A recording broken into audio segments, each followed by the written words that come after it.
ओम नमः शिवाय। दोस्तों, कैसे हैं आप? स्वागत है आपका। एक बड़ी खूबसूरत सी बात है जो हमेशा याद रखनी चाहिए। कभी रुकना मत, क्योंकि जीतने वाले कभी हार नहीं मानते।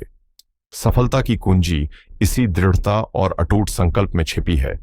असली हार तब नहीं होती जब हम गिरते हैं, बल्कि तब होती है जब हम दोबारा उठने की कोशिश ही छोड़ देते हैं। तो चलिए इसी सकारात्मक सोच के साथ आगे बढ़ते हैं और देखते हैं कि आज यानी 7 अक्टूबर 2025 की खगोलीय ऊर्जाएं हमारे लिए क्या संदेश लेकर आई हैं। यह समझना हमारे लिए बहुत जरूरी है, क्योंकि हम सब जाने अनजाने में इसी ऊर्जा के महासागर में तैर रहे हैं, और जब हमें लहरों की दिशा का अंदाजा हो तो सफर आसान हो जाता है। सबसे पहले आज की तिथि की बात करें तो दिन एक बहुत ही विशेष मोड़ पर है। सुबह 9:17 सुबह तक शुक्ल पक्ष की पूर्णिमा तिथि रहेगी। पूर्णिमा यानी चंद्रमा की पूरी शक्ति का समय, जब आध्यात्मिक ऊर्जा अपने चरम पर होती है। लेकिन ठीक 9:17 सुबह के बाद कृष्ण पक्ष की प्रतिपदा तिथि शुरू हो जाएगी, जो एक नए चक्र की शुरुआत का प्रतीक है। तो आज का दिन पूर्णता और एक नई शुरुआत का एक अद्भुत संगम है, जहां एक अध्याय समाप्त हो रहा है और दूसरा शुरू हो रहा है। अब बात करते हैं आज के नक्षत्र की। रात्रि 1:28 तक रेवती नक्षत्र का प्रभाव रहेगा। ज्योतिष में रेवती को एक बहुत ही कोमल, दयालु और आध्यात्मिक ऊर्जा वाला नक्षत्र माना जाता है।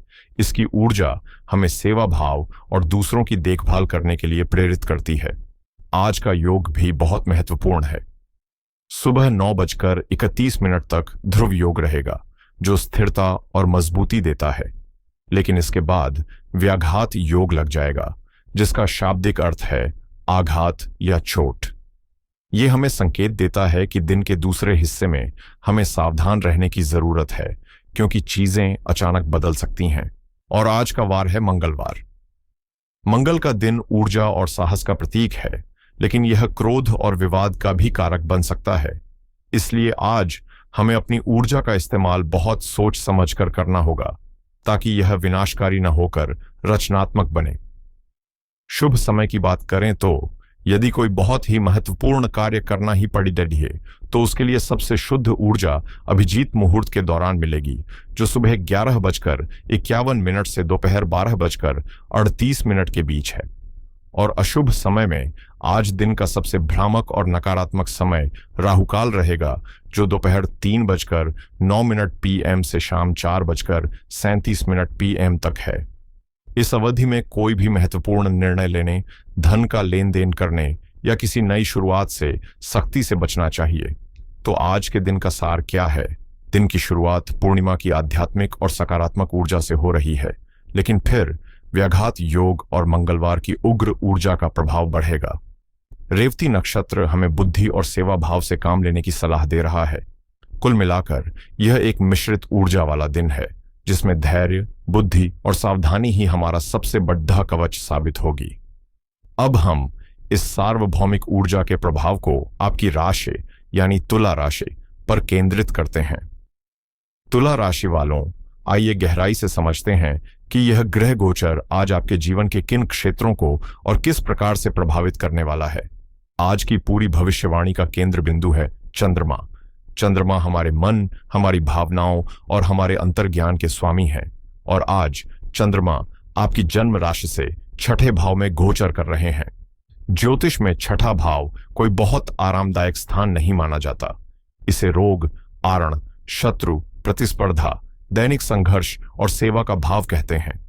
मन के कारक चंद्रमा का ऐसे भाव में आना, और वो भी मीन राशि में, जहां न्याय के देवता शनिदेव पहले से ही विराजमान हैं, आज के दिन को आपके लिए बहुत महत्वपूर्ण और ध्यान देने योग्य बना देता है। तुला राशि वालों, आज अपने मानसिक स्वास्थ्य को प्राथमिकता देना आपके लिए सर्वोपरि है।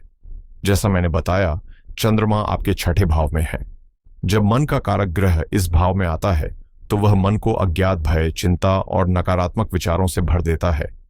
आपको ऐसा महसूस हो सकता है कि आप छोटी छोटी समस्याओं को लेकर बहुत ज्यादा सोच रहे हैं, जिसे ओवर थिंकिंग कहते हैं।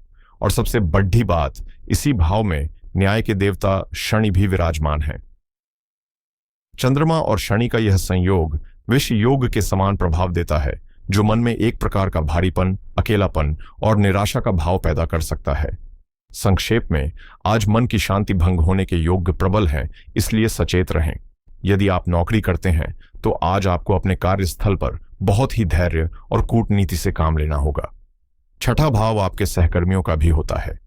चंद्रमा और शनि की यहां उपस्थिति सहकर्मियों के साथ किसी तरह की गलतफहमी या वर्कप्लेस पॉलिटिक्स का संकेत दे रही है। कोई आपकी पीठ पीछे बात कर सकता है या आपके काम में कमी निकालने की कोशिश कर सकता है। आज आपके ऊपर काम का बोझ भी सामान्य से अधिक रहेगा। मंगल का दिन होने के कारण आपको अपने सीनियर्स या बॉस के साथ किसी भी तरह की बहस में पड़ीडीएचने से बचना चाहिए। आज का दिन नायक बनने का नहीं, बल्कि एक शांत और कुशल सैनिक की तरह अपना काम खत्म करके घर आने का है। व्यापार करने वाले जातकों के लिए आज का दिन किसी भी तरह का बड़ा जोखिम लेने के लिए बिल्कुल भी उपयुक्त नहीं है। आज किसी भी नई डील को फाइनल करने से पहले उसके हर पहलू की जांच कर लें, क्योंकि व्याघात योग के कारण किसी छुपी हुई समस्या के बाद में सामने आने का खतरा है। अपने कर्मचारियों पर कड़ी नजर रखें, उनके साथ कोई विवाद न हो, इसका ध्यान दें। पैसों के लेन देन में बहुत स्पष्टता रखें। आज किसी को बड़ी रकम उधार पर देने से बचें, क्योंकि उसके वापस आने में मुश्किलें आ सकती हैं। यह समय विस्तार का नहीं, बल्कि अपने मौजूदा व्यापार को संभालने और मजबूत करने का है। हमारी गृहिणियों के लिए जो घर की धुरी होती है, आज का दिन थोड़ा थका देने वाला और मानसिक रूप से चुनौतीपूर्ण रह सकता है। छठा भाव दैनिक कामकाज और सेवा का होता है। आज आपको महसूस हो सकता है कि घर के काम खत्म ही नहीं हो रहे हैं और आप पर जिम्मेदारियों का बोझ बहुत बढ़ गया है। चंद्रमा और शनि की युति के कारण मन में यह भाव आ सकता है कि आपकी दिन रात की मेहनत को कोई देख या सराह नहीं रहा है, जिससे एक भावनात्मक खालीपन महसूस हो सकता है। मंगलवार का दिन होने से घर के सदस्यों या बच्चों की किसी बात पर आपको जल्दी गुस्सा या चिढ़ाहट हो सकती है। मेरी सलाह है कि आज हर काम को परफेक्शन के साथ करने की जिद न करें। जो जरूरी है बस वही करें। अपने स्वास्थ्य और मानसिक शांति को प्राथमिकता दें। दिन में अपने लिए थोड़ा समय जरूर निकालें। आर्थिक रूप से आज का दिन अप्रत्याशित खर्चों का संकेत दे रहा है। छठे भाव का चंद्रमा सबसे पहले तो स्वास्थ्य पर खर्च करवाता है। डॉक्टर की फीस, दवाइयां या कोई मेडिकल टेस्ट, इस पर धन व्यय होने की संभावना है। इसके अलावा हो सकता है कि आपको कोई पुराना कर्ज चुकाना पड़ी है। चंद्रमा की सीधी दृष्टि आपके 12वें भाव पर पड़ी रही है, जो खर्चों का ही भाव है। इसलिए आज आय से अधिक व्यय का योग बन रहा है। किसी भी तरह के शॉर्टकट से पैसा कमाने की कोशिश न करें, यह नुकसानदेह साबित होगा। विवाहित जीवन में आज आपको बहुत समझदारी दिखानी होगी। छठे भाव में बैठा चंद्रमा आपके और आपके जीवन साथी के बीच छोटी छोटी बातों पर तर्क वितर्क और मनमुटाव पैदा कर सकता है। आपके जीवन साथी का स्वास्थ्य भी थोड़ा नरम रह सकता है। आज एक दूसरे पर दोषारोपण करने के बजाय एक दूसरे की ढाल बने। शांत रहकर उनकी बात सुने और अपनी बात प्रेम से समझाएं। जो लोग प्रेम संबंध में हैं, उनके लिए भी आज का दिन परीक्षा का दिन है। आपके पार्टनर का कोई पुराना मुद्दा आज फिर से सतह पर आ सकता है, जिससे रिश्ते में तनाव पैदा हो सकता है। अपने अहंकार को रिश्ते के बीच में ना आने दें। यदि कोई विवाद होता है तो उसे लंबा खींचने की कोशिश ना करें। पारिवारिक माहौल में आज कुछ अशांति रह सकती है। चंद्रमा माता का कारक होकर रोग भाव में है। यह सीधे तौर पर आपकी माताजी के स्वास्थ्य को लेकर चिंता का संकेत है। उनका विशेष ध्यान रखें।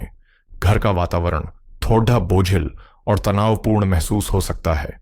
तुला राशि वालों, कृपया ध्यान से सुने। आज के राशिफल का यह सबसे महत्वपूर्ण हिस्सा है। छठे भाव को रोग स्थान कहा जाता है। मन का कारक चंद्रमा जब शनि जैसे ग्रह के साथ इस भाव में आता है तो यह शारीरिक और मानसिक दोनों तरह के स्वास्थ्य पर असर डालता है। मानसिक स्वास्थ्य की बात करें तो विष योग के कारण चिंता, अवसाद, नींद न आना और नकारात्मक विचार आपको घेर सकते हैं। और शारीरिक स्वास्थ्य की बात करें तो पैरों में दर्द, सूजन या सर्दी खांसी की संभावना बनती है। तनाव के कारण पेट में गड्ढाब्धी, अपच या एसिडिटी की समस्या भी हो सकती है। आज अपनी दिनचर्या और खान पान को लेकर बिल्कुल भी लापरवाही न बरतें। विद्यार्थियों को आज अपनी एकाग्रता को बनाए रखने के लिए कड़ा संघर्ष करना पड़ सकता है। छठे भाव का चंद्रमा मन में भटकाव और पढ़ाई के प्रति अरुचि पैदा करता है। आपका मन बार बार दूसरी चीजों की ओर भागेगा। हालांकि देवगुरु बृहस्पति की शुभ दृष्टि आप पर है, जो आपकी बुद्धि की रक्षा करेगी। यदि आप दृढ़ निश्चय कर लें और ध्यान भटकाने वाली चीजों से दूर रहकर पढ़ाई करें, तो आप इन बाधाओं को पार कर सकते हैं। तो तुला राशि वालों, आइए आज के दिन को सार रूप में समझते हैं। आज का दिन आपके धैर्य, आपके स्वास्थ्य और आपकी सहनशीलता की परीक्षा लेने वाला है। मन अशांत रह सकता है, कार्यक्षेत्र में चुनौतियां आ सकती हैं और खर्चों की अधिकता हो सकती है। आज आपको हर कदम फूंक फूंक कर रखना है। और अब आज की महासूचना, आज आपकी सबसे बड़ी शक्ति आपकी प्रतिक्रिया न करने की क्षमता में है। कोई आपको उकसाए, कोई परिस्थिति आपको तनाव दे या मन में नकारात्मक विचार आए, आप रिएक्ट न करें, सिर्फ रिस्पॉन्ड करें। चुप रहें, गहरी सांस लें और शांति से अपना काम करें। आज मौन आपकी सबसे बड़ी साधना और सबसे बद्धा सुरक्षा कवच है। इन चुनौतीपूर्ण ऊर्जाओं को संतुलित करने और दिन को बेहतर बनाने के लिए मैं आपको 3 बहुत ही शक्तिशाली और तार्किक उपाय बता रहा हूं। पहला उपाय है चंद्र शनि विष योग के लिए। मन में जो भारीपन और नकारात्मकता है, उसे शांत करने के लिए आज शाम को सूर्यास्त के बाद किसी पीपल के पेड़ डीएच के नीचे एक सरसों के तेल का दीपक जलाएं। दीपक जलाने के बाद वहीं खड़ी डीएचए होकर AUM शम शनैश्चराय नमः मंत्र का 11 बार जाप करें। यह उपाय शनिदेव को शांत करेगा और मन को राहत मिलेगी। दूसरा उपाय है मंगलवार और रोग भाव के लिए। शारीरिक और मानसिक ऊर्जा को सही दिशा देने तथा रोगों से रक्षा के लिए आज बजरंग बाण का पाठ करें। यह आपको नकारात्मक ऊर्जा, शत्रुओं और बीमारियों से बचाता है और आपके भीतर साहस का संचार करेगा। और तीसरा उपाय है रेवती नक्षत्र और सेवा भाव के लिए। आज का रेवती नक्षत्र सेवा का है और छठा भाव भी सेवा का ही है। तो छठे भाव की नकारात्मक ऊर्जा को सकारात्मक सेवा में बदल दीजिए। आज किसी गौशाला में गायों को हरा चारा खिलाएं या किसी गरीब बीमार व्यक्ति को दवाइयों या भोजन का दान करें। जब आप स्वेच्छा से सेवा करते हैं तो छठे भाव का नकारात्मक फल देने का दबाव समाप्त हो जाता है। मैं जानता हूं कि आज का विश्लेषण आपको थोड़ा चिंतित कर सकता है, लेकिन मेरा उद्देश्य आपको डराना नहीं, बल्कि आपको सचेत करना है ताकि आप पहले से तैयार रहें। याद रखिए, पूर्वानुमान हमें छाता लेकर चलने की सलाह देता है। इसका मतलब यह नहीं कि बारिश होगी ही, लेकिन अगर हुई तो हम भीगने से बच जाएंगे। आशा है कि इस विस्तृत विश्लेषण से आपको अपने दिन को बेहतर ढंग से प्रबंधित करने में मदद मिलेगी। ग्रह अपनी चाल चलते हैं, लेकिन हमारा कर्म, हमारा विवेक और ईश्वर पर हमारी आस्था हर चुनौती को अवसर में बदल सकती है। यदि आपको यह प्रयास और यह वीडियो अच्छी लगी हो तो कृपया इसे लाइक करें, अपने तुला राशि के मित्रों और परिवारजनों के साथ शेयर करें और इस ज्ञान यात्रा में हमारे साथ बने रहने के लिए चैनल को सब्सक्राइब करना न भूलें। महादेव आपका कल्याण करें। हर हर महादेव।